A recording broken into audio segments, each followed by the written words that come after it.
Today's race day replay is brought to you by Billet Atomizer, the world's fastest racing injectors.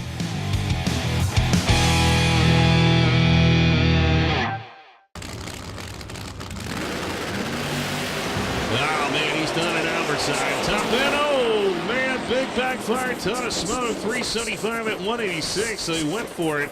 Unfortunately, he blows it up in the process, it appears. 965 short time.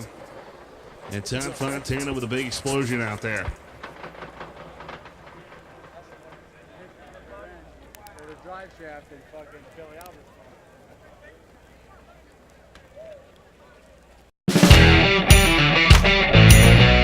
Billet Atomizer, the only purpose-built drag racing injector on the market.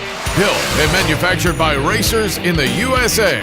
Custom sizing and inlet designs, our all-new website, and injector cleaning service means you get the right injector the first time. See why more champions run our injectors than any other brand at AtomizerFuelComponents.com.